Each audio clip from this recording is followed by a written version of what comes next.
요즘 우리는 가스펠 프로젝트를 통해 예수님께서 이동하신 여정을 따라 함께 우리도 공생의 사역 그 현장으로 따라가고 있고 행하신 일들, 귀한 말씀들을 묵상하고 있습니다. 마치 한편의 다큐멘터리를 보는 것 같기도 하고, 또 저와 여러분이 다큐멘터리 현장 안에 있는 사람들이 되어서 예수님의 그 사역하시는 현장들을 동행하고 있습니다.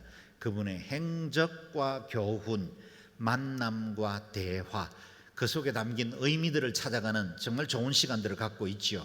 지난 주일에는 사마리아 땅 수가성에 관계에 목마르고 영적으로 배고팠던 한 소외된 여인을 주님께서 친히 찾아가셨고 생명수를 공급함으로 그 인생 가운데 새로운 변화를 허락하셨죠. 그리고 주님은 계획에 없던 이틀을 사마리아 땅에 더 머물게 되셨고, 사마리아 온 성이 예수 그리스도를 메시아로 받아들이는 놀라운 역사들이 있었습니다. 이제 주님은 사마리아를 떠나 갈릴리 지역으로 이동하셨습니다.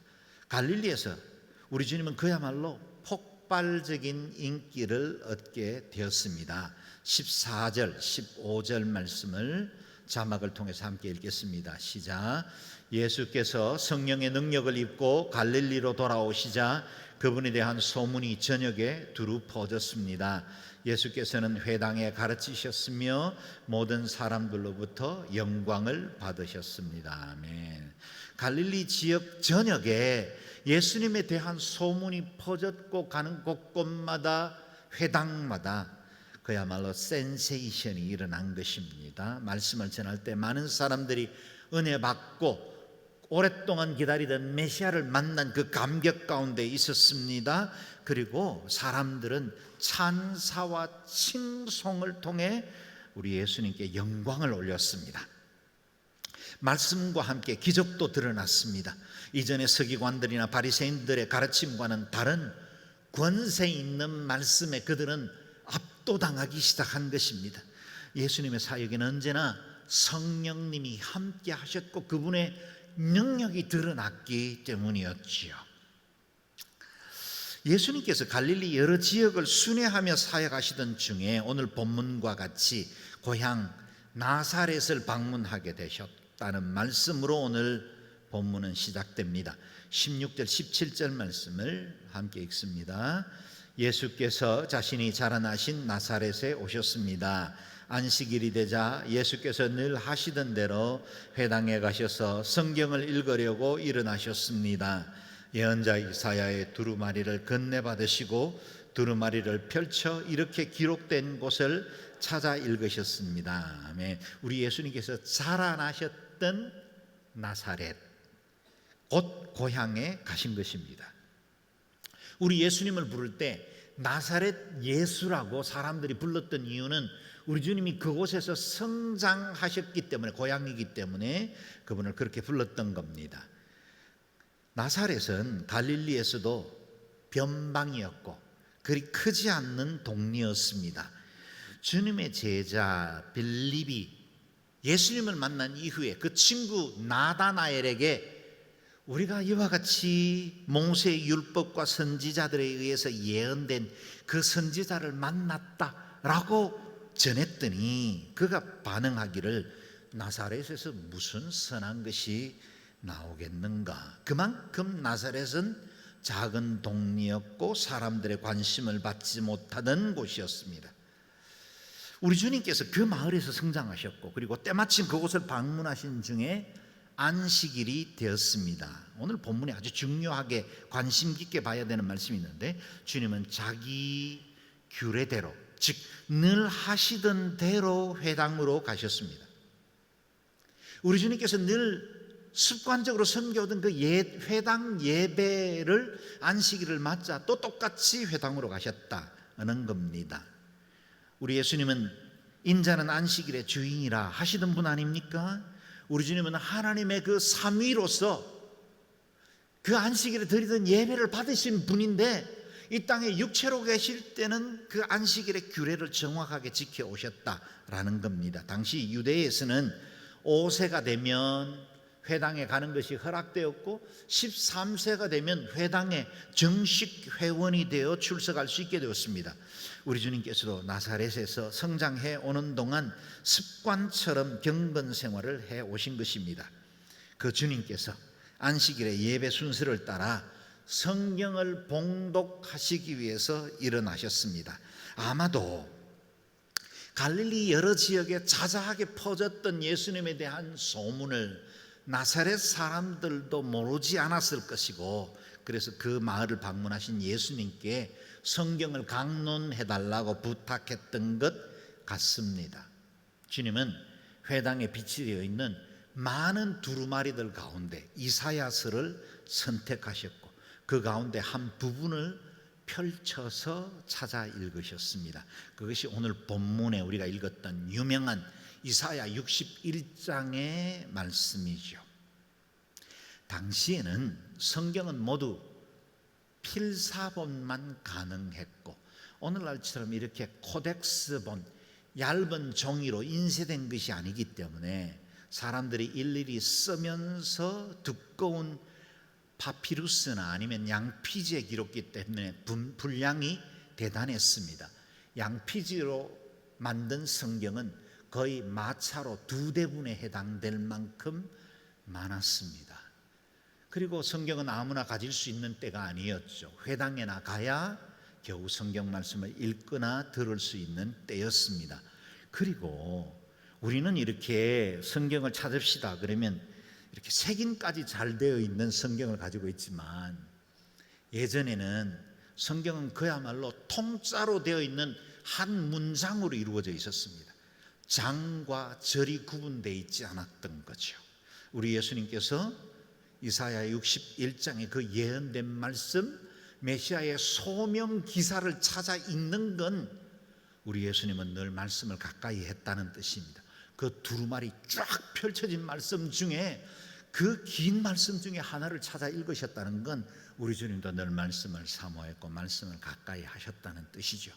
그러나 성경을 찾는 동안에는 얼마간의 시간이 걸렸을 겁니다. 그리고 그 본문 말씀을 정확하게 메시아에 대한 그 예언의 말씀을 읽으셨습니다. 그 막을 읽은 말씀이 오늘 자유의 복음을 선포하신 것입니다. 그 읽으셨던 이사야 선지자의 예언의 말씀 우리도 함께 읽어보겠습니다. 18절 19절 말씀입니다.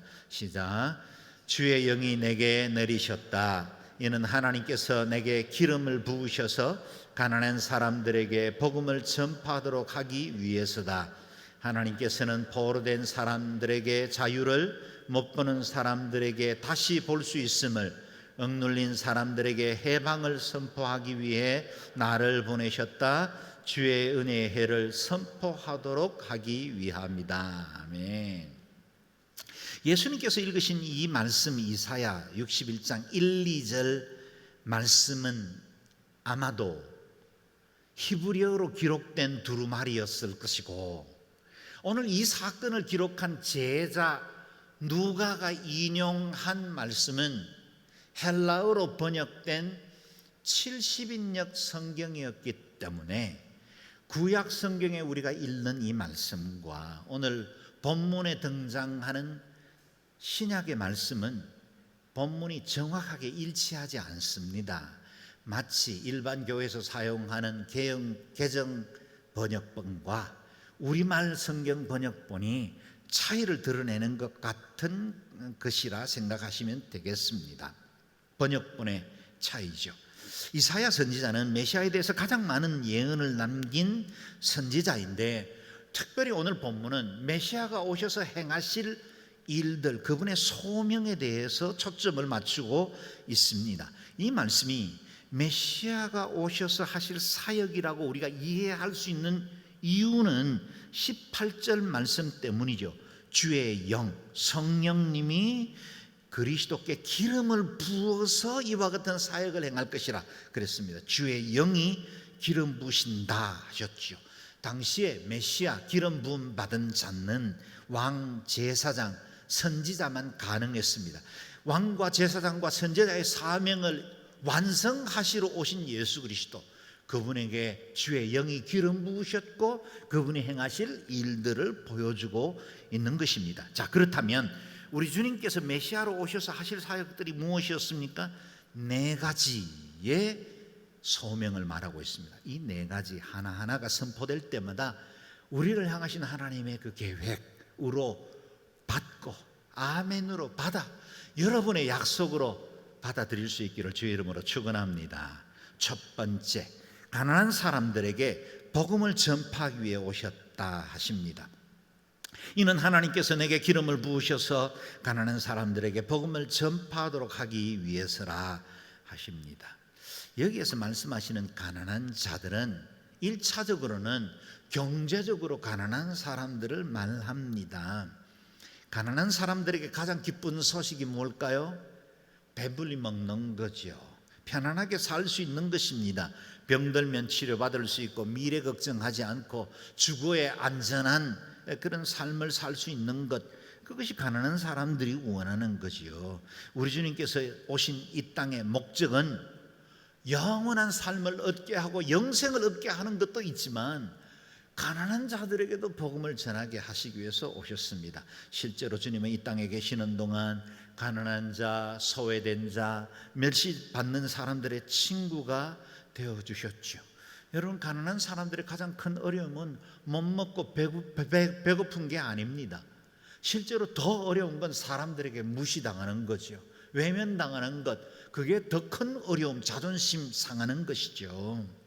그런데 우리 주님이 세상 사람들 다 도외시하는 그들을 찾아가셨고 친구가 되셨고 가난한 자들의 복음이 되어 주셨습니다. 우리 한국이 일제 강점기와 전쟁을 겪으면서 가난으로 인해서 얼마나 서럽고 고통스러운 세월들을 보냈습니까? 잘 살아보세, 잘 살아보세, 우리도 한번 잘 살아보세. 이거 얼마나 피맺힌 노래예요. 좀 고상하고 이상적인 미래를 꿈꾸는 게 아니라 우리도 좀 배불리 먹고 좀 편안하게 잘 사는 나라 되었으면 좋겠다. 그럴 만큼 어려웠습니다. 그래서 그 가난 벗어날 수만 있다면 멕시코 애니깽 농장으로, 독일 광부로, 하와이의 수수밭으로, 중동 땅 그 열사의 땅으로, 베트남 그 전쟁터로 달려가면서 여기까지 왔습니다. 때로는 굴욕적인 외교를 경험하면서도 외자 유치하려고 애썼습니다. 그렇게 해서 이룬 나라입니다. 우리가 가난할 때는 가난한 자들에게 주신 복음이라는 그 말씀 때문에 위로받고 우리가 철야도 하고 금식도 하며 우리 주님께 그렇게 매달렸죠. 그래서 대한민국이 이토록 복받게 되었습니다. 그런데 요즘 우리는 이 복에 점점 매력을 잃어버리고 있는 건 아닌가 싶습니다. 배도 불렀습니다. 많은 것 가지고 있습니다. 열국 중에서도 칭찬받는 나라가 되었습니다. 그러다 보니 좀 더 즐거운 일, 좀 더 자극적인 쾌락을 찾아서 주님께서 주신 이 말씀과 그동안 사모하던 복음과 예배도 점점점 마음이 멀어져가는 그런 안타까운 현실 가운데 있습니다. 확실히 복음은 가난한 자들에게 더 매력적인 것으로 다가오는 것 같습니다. 그래서 더욱 오늘 우리 시대에 우리가 받아야 할 복이 이 복 아닌가 싶습니다. 부활하신 주님께서 라오디게아 교회에 주신 경고의 말씀을 기억하실 것입니다. 같이 읽어보겠습니다. 시작. 내가 말하기를 나는 부자라 부요하여 부족한 것이 없다 하나 내 곤고한 것과 가련한 것과 가난한 것과 눈먼 것과 벌거벗은 것을 알지 못하는도다.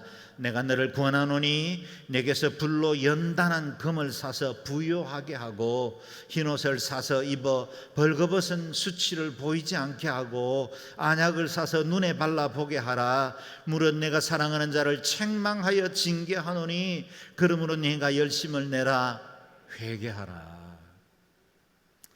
우리가 부자인 것처럼 다 볼 줄 아는 것처럼 착각하는 동안 우리가 벌거벗었고 우리가 굶주렸고 우리가 이토록 영혼이 피폐해가고 있다는 것 깨달아 알라. 부활하신 주님은 라오디게아 교회에 경고하셨을 뿐만 아니라 오늘 우리 시대의 우리 교회, 현대교회를 향한 경고의 말씀을 주고 계십니다. 우리가 안일에 빠지지 않고 심령의 가난한 마음으로 주를 붙들어야만 합니다. 주님은 가난한 심령이 복되다고 말씀하십니다. 우리 주님께서 세리와 창기들, 고아와 과부에게 더 큰 은총을 베푸신 이유는 뭘까요? 부자는 무시하고 가난한 자들만 더 돌보신 편애하시는 분입니까? 그렇지 않습니다. 그들은 가난한 마음을 가졌거든요. 목말랐거든요. 주님 은혜 아니고는 다른 어디 곳도 위로받을 수 없었거든요. 그래서 더 사모함이 그들 속에 컸기 때문에 하나님의 사랑과 은총도 더 컸던 겁니다. 바리새인과 사두개인들을 향한 주님의 그 서슬시푸른 책망이 왜 주어졌을까요? 그들은 너무 배불렀습니다. 교만합니다. 자기들의 가진 종교적인 의 때문에 스스로에 만족해버린 것입니다. 외식한 겁니다. 주님이 그들의 그 영적 상태가 얼마나 곤고한지, 그들이 얼마나 영적 피폐함을 경험하고 있는지 보라고 징계하시는 것입니다. 회칠한 무덤이라고 말씀하신 것입니다. 그러므로 우리는 선한 목자 되신 주님께로 돌아와야 합니다. 더 줄여야 합니다. 주님 말씀하시기를 내가 온 것은 양으로 생명을 얻게 하고 더 풍성히 얻게 하려는 것이라 그랬습니다. 저와 여러분, 우리의 마음속에 늘 겸비하여 가난한 심령이 되고 일평생 주의 은혜 속에 살아가는 복된 삶이 되시기를 주의 이름으로 축원합니다. 아멘. 그리스도께서 오신 두 번째 목적은 포로된 자에게 자유를 주시기 위해서 오셨습니다. 하나님께서는 포로된 사람에게 자유를 주겠다 말씀하십니다.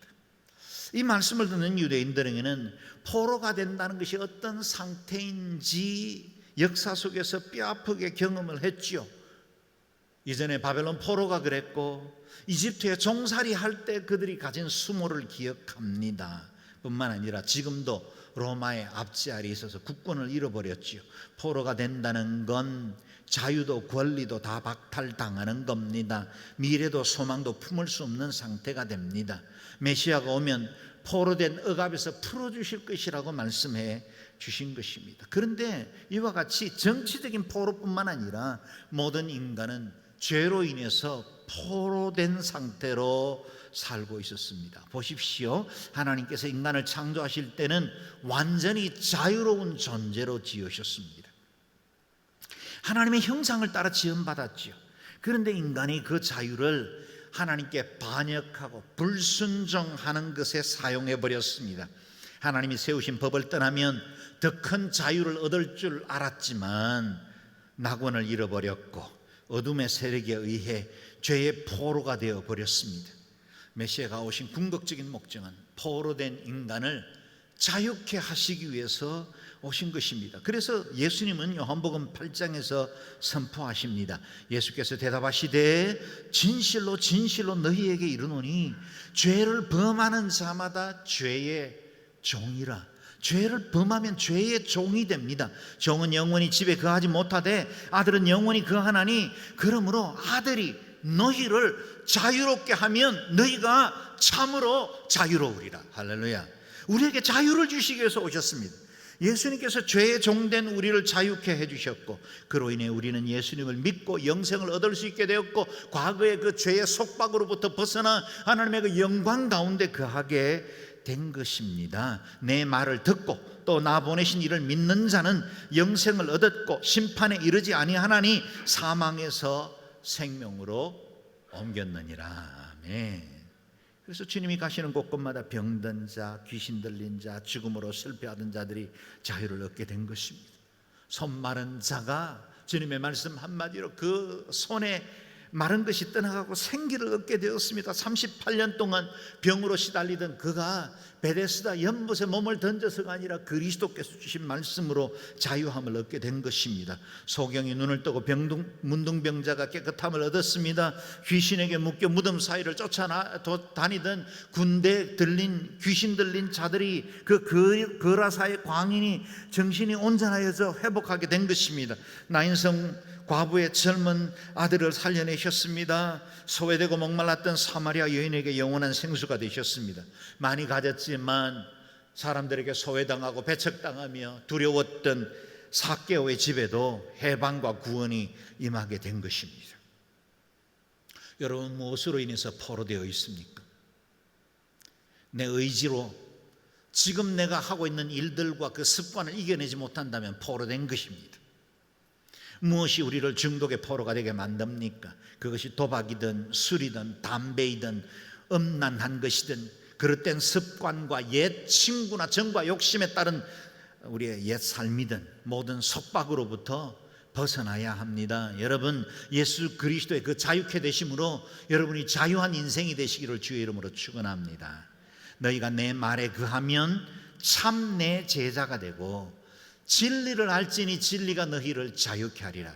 예수 그리스도 진리 되신 그분을 우리의 심령 속에 주인 삼아 그분 뜻대로 순종하고 그 말씀이 내 속에 거하면 자유케 됩니다. 내 의지 안 됩니다. 내 양심 안 됩니다. 나는 꽤 괜찮은 사람, 그것으로는 안 됩니다. 진리를 알게 되면 그 진리가 우리를 자유케 할 것입니다. 어떤 상황, 어떤 위험이 다가오더라도 자유의 복음을 가진 자답게 담대히 믿음으로 승리하시기를 주의 이름으로 축원합니다. 아멘. 세 번째, 우리 예수님 오신 목적은 눈먼 자를 다시 보게 하시기 위해서 오셨습니다. 못 보는 사람들에게 다시 볼 수 있음을 주셨습니다.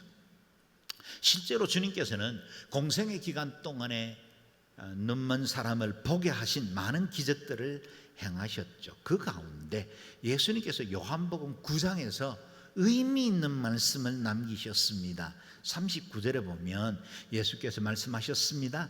나는 이 세상을 심판하러 왔다.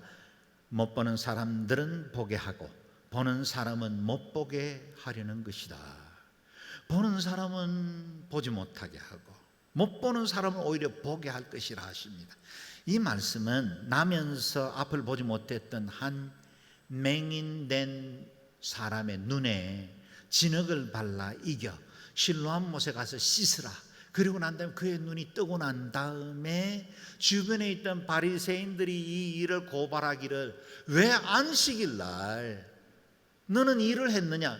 너에게 안식일 날 치료한 사람이 있다면 그 사람은 죄인이다 라고 공격하여 들어온 겁니다.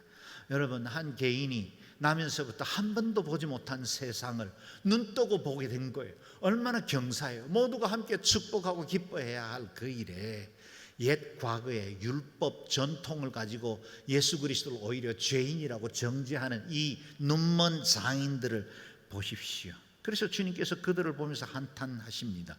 너희가 눈이 먼 사람이었다면 죄가 없었을 것이다. 그러나 너희가 지금 본다고 하니 너희 죄가 그대로 남아있다.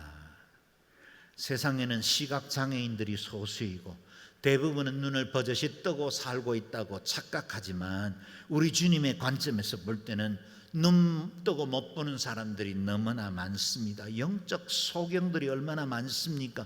이렇게 교회가 많고 이렇게 신실한 그리스도인들이 많이 있는데 진리를 그들에게 찾지 않고 세상에 자기 힘으로 뭔가를 이루어내려고 몸부림치는 어리석은 사람들이 얼마나 많습니까? 이 아름답고 장엄한 자연과 광대한 우주와 신비한 모든 피조 세계의 그 섭리를 보면서도 하나님이 안 보인다면 장인인 거죠.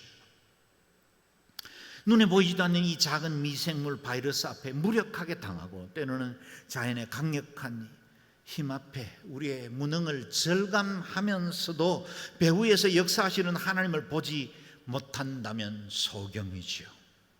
내일 일어날 일, 5분 후에 일어날 일도 다 알지 못하며 살아가는 이 근시안을 가지고 있는 인간이 하늘에 인공위성 몇 개 띄었다고 천리안처럼 세상을 다 본다고 착각하는 것, 그것은 얼마나 어리석은 일입니까? 못 보기도 하지만 아예 보지 않으려고 눈을 감아버리는 것입니다. 하나님을 외면하고 스스로 신이 되고 싶어하는 몸부림입니다. 우리 주님은 이 땅의 눈먼 자들을 다시 보게 하시기를 원하십니다. 그래서 보이지 않는 세계에 태초부터 계셨던 그분이 우리가 들은 바요, 눈으로 본 바 되고 주목하고 우리 손으로 만진 바 되기 위해 이 땅에 오신 것입니다. 말씀이 육신이 되어 저와 여러분에게 임하셨습니다. 임마누엘 하신 것입니다. 여러분의 눈이 밝아져 거룩하신 하나님의 능력이 보일 수 있기를 바랍니다. 아람 군대가 도단성을 에워싸고 포위한 것을 보고 두려워 떨던 종에게 엘리야는 두려워하지 말라, 우리와 함께 한 자가 저들과 함께 한 자보다 많으니라. 그리고 그의 눈이 열리기를 기도했더니 천군과 천사들의 불병과 불말을 가지고 도단성을 포위한 그들보다 더 많은 군대로 그들을 지켜주고 있다는 사실을 볼 수 있게 되었죠. 사랑하는 여러분, 여러분의 영안이 눌리기를 바랍니다. 그 영안이 눌리면 이 환경에, 그리고 지금 우리가 어렵고 힘들게 살아가는 여러 가지 상황 때문에 낙담하지 않습니다. 동시에 영의 눈이 열리면 잠시 있다 사라질 것 때문에 행불행을 평가하지 않습니다. 그것으로 부러워하거나 그것으로 표만 떨지 않아도 됩니다. 영원한 세계를 볼 수 있는 눈이 열립니다. 여리고성에서 구걸하던 한 맹인의 외침을 기억할 것입니다. 다윗의 자손 예수여, 나를 불쌍히 여기소서. 제자들은 꾸짖어 조용하라고 윽박질렀지만 주님은 그를 불러서 물으십니다. 내게 무엇을 하여 주기를 원하느냐? 그가 주저앉고 대답하기를 주여 보기를 원합니다. 주여 보기를 원합니다. 그 맹인이 외쳤던 것처럼 우리도 우리 주님 앞에 다윗의 자손 예수여, 저를 불쌍히 여기소서, 주여 저도 보기를 원합니다. 세상의 것밖에 보지 못하는 것, 눈앞에 있는 일들로 행불행을 결정하고 안다라는 우리의 영의 눈이 열리기를 원합니다. 영원하신 하나님의 계획과 우리 인생을 향하신 선하신 뜻 보기를 원합니다. 여리고성의 맹인들이 외쳤던 기도를 우리도 기도하기를 바랍니다. 주님은 즉각적으로 그 맹인의 눈을 뜨게 하셨죠. 보라, 내 믿음이 너를 구원하였느니라. 우리의 믿음이 우리를 구원할 수 있기를 바랍니다. 예수님께서 오신 목적 네 번째는 억눌린 사람을 해방시키는 희년을 선포하기 위해서 오셨습니다. 억눌린 사람에게 해방을 선포하기 위해서 나를 보내셨다.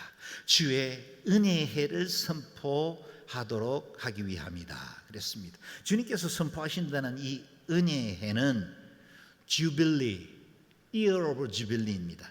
곧 희년입니다. 7년에 한 번씩 오는 안식년, 그 안식년의 일곱 번을 보낸 그 이듬해 50년 만에 맞는 해를 희년으로 지켰습니다. 그 희년에 대한 규례가 레위기에 나와 있지요. 읽어보겠습니다. 시작. 너희는 50년이 되는 해를 거룩하게 하고 그 온 땅의 모든 사람들에게 자유를 선포하라. 이것이 너희를 위한 희년이다. 너희 각 사람은 각자의 소유지로 돌아갔고 너희 각 사람은 각자의 동족에게로 돌아가라. 아멘. 희년이 되면 노예로 팔려갔던 자들이 해방을 받고 모든 빚이 청산되며 땅과 토지가 원주인이라고 돌아가게 되었습니다. 하나님은 어떤 한 사람이나 가정이 부를 독점하고 계속해서 세대를 이어가는 걸 원치 않습니다. 하나님은 어떤 비참한 상황에 있는 사람, 채무로 고통당하는 사람이 다음 세대를 이어서 계속해서 가난의 대물림이 이어지기를 원치 않습니다. 우리 주님은 공평하신 하나님이시죠. 물론 이 희년이 이스라엘 땅에서 정확하게 실천되지 않았던 건 사실입니다. 그러나 희년 대신 예수 그리스도께서 이 땅에 오셔서 우리에게 주시기를 원하시는 것은 모든 눌린 것과 묶인 것들로부터 우리를 자유케 하시기를 원하신 것입니다. 그 희년의 완성이 주님의 십자가와 부활입니다. 우리 주님께서 이를 통해 참된 해방 그리고 우리의 구원을 완성해 주셨습니다. 우리 주님은 이 자유의 복음을 선포하시죠. 바로 어저께 큐티 본문이지 않습니까? 큰 소리로 함께 선포하며 읽겠습니다. 시작. 그러므로 이제 그리스도 예수 안에 있는 사람들은 정죄를 받지 않습니다. 이는 그리스도 예수 안에 있는 생명의 성령의 법이 죄와 죽음의 법에서 여러분을 해방했기 때문입니다. 할렐루야. 아멘. 이제는 죄와 사망의 법에서 우리를 해방했습니다. 우리가 직면한 두려움과 염려가 우리를 포로로 붙들어 가지 못하도록 해방을 선언하십시오. 희년으로 오신 예수 그리스도를 굳게 붙드십시오. 생명의 성령의 법이 여러분의 인생과 삶을 지배할 수 있기를 바랍니다. 아멘. 예수께서 이사야의 이 예언의 말씀을 선포한 이후에 나사렛의 이 작은 회당은 그야말로 발칵 뒤집히게 되었습니다. 20절에서 22절 말씀 읽겠습니다. 시작. 예수께서는 두루마리를 말아서 시중 들던 자에게 들려주시고 자리에 앉으셨습니다. 회당 안에 있던 모든 사람의 눈이 일제히 예수를 주시했습니다. 그러자 예수께서 그들에게 말씀을 시작하셨습니다. 오늘 이 말씀이 너희가 듣는 자리에서 이루어졌다. 그러자 모든 사람이 감탄하고 그분의 입에서 나오는 은혜로운 말씀에 놀라며 저 사람은 요셉의 아들이 아닌가라고 물었습니다. 아멘. 예수께서 말씀을 읽어 두루마리 성경을 맡은 자에게 돌려주시고 이제는 자리에 앉으셨습니다. 아마 회중석에 그냥 앉으신 건 아닐 테고 강론하는 분의 자리에 앉았겠죠. 이제 강해할 차례가 되었습니다. 회당에 앉은 모든 사람들의 눈이 일제히 예수님을 주목합니다. 갈릴리에 그렇게 소문을 내셨던 그 주님 뭐라고 말씀하실지 관심이 컸겠죠. 조금 전에 읽었던 이 이사야 말씀은 그들도 모르는 바가 아닙니다. 회당에서 자주 읽었던 말씀 중에 하나일 겁니다. 그런데 그 말씀을 읽고 자리에 앉으신 주님은 폭탄 같은 선언을 하십니다. 오늘 이 말씀이 너희가 듣는 자리에서 이루어졌다. 이 말씀은 곧 그 메시아가 오늘 지금 너희 눈앞에 왔다는 의미이고, 오늘 이 자리에서 이 말씀을 들은 너희가 본 그가 곧 내가 오랫동안 지난 700년 이상 예언되었던 이사야 선지자를 통해서 말씀되었던 그 말씀이 오늘 이 자리에서 이루어졌다라고 선언하는 것입니다. 이 말씀이 그들에게는 얼마나 큰 충격이었을까요? 어떤 사람들은 감동하고 놀랐습니다. 우리가 그토록 기다리던 메시아가 이 작은 동네 나사렛에서 왔다니, 나와 함께 성장했던 그가 온 세상을 구원하시는 그리스도라니 놀랍고 은혜로 감동했을 겁니다. 그래서 그들은 묻습니다. 저 사람은 요셉의 아들이 아닌가? 우리가 잘 아는 바로 그 사람인데 과거에 육체의 아들, 육체로 온 요셉의 아들이 아니라 메시아이신 예수 그리스도, 그분이 보이기 시작한 겁니다. 그러나 또 다른 사람들은 이 주님의 이 한마디로 충격을 받았습니다. 우리가 알고 있던 요셉의 아들 예수 맞지? 지금 무슨 이야기를 한 거야? 자신이 이사야 선지자가 예언했던 바로 그 메시아라고 말도 안 돼. 그래서 서로 묻습니다. 저 사람은 요셉의 아들이 아닌가? 동일한 말입니다.